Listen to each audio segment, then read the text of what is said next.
Hey everyone, Dr. Shook here. In this video, what I want to do is just share with you guys a really important aspect of your thyroid physiology and one thing that can interfere with it. So your thyroid gland, okay, primarily makes T4 and T3. Those are your thyroid hormones, okay? The majority of the hormone that's made is T4. Now, when the T4 is made, it has to be converted, or a lot of it needs to be converted into T3 in your body. So the T3 is what your body uses to stimulate your cells so that you get the benefits, okay, of the thyroid hormone. So I want to talk about how that transition or that conversion occurs. So away from the thyroid, what you'll see is that there's an enzyme called 5' deiodinase. Okay, so if you see my diagram when I do it, I've recorded a video on a whiteboard and I show how the thyroid physiology works and cover a lot of the details. You'll see in the liver, one of the things is that there are a few different ways that T4 is converted. It's converted into different forms. So it's converted the primary way, the majority of the T4 that goes to the liver is converted by 5' deiodinase into T3, directly into T3. Okay, so that's something that has to occur. That's one of the reasons that I like to see T4 and I like to see T3 on these thyroid hormone labs so that I can get a better idea of the conversion and is it happening or not. Because you'll see that people will there are a lot of problems and a lot of things that can cause issues with that conversion process.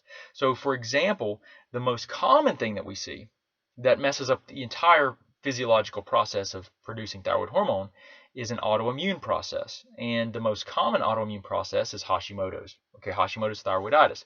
So it's this autoimmune process against the gland. We know that about 90% of people, the research tells us that about 90% of people that are hypothyroid, they actually have Hashimoto's, and that's what's causing their symptoms.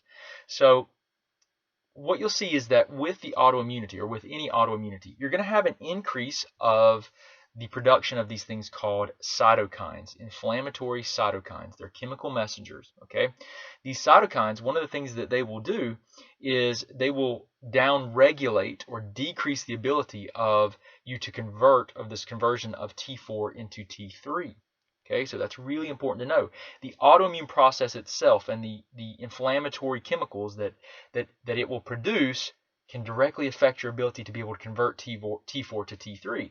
So while so many people are fixated on their thyroid hormone levels or getting a particular thyroid hormone that's best for them, and I'm not saying that's not relevant, but I can tell you this, if you're not aware of all these other mechanisms, and in particular this mechanism, that's affecting your body's ability to be able to actually convert T4 to T3 and use the thyroid hormone. If you're not aware that autoimmunity is a big player and it's the primary reason that you have problems, then you could suffer years and years with little to no results. And you need to address this autoimmune component and this inflammatory chemistry.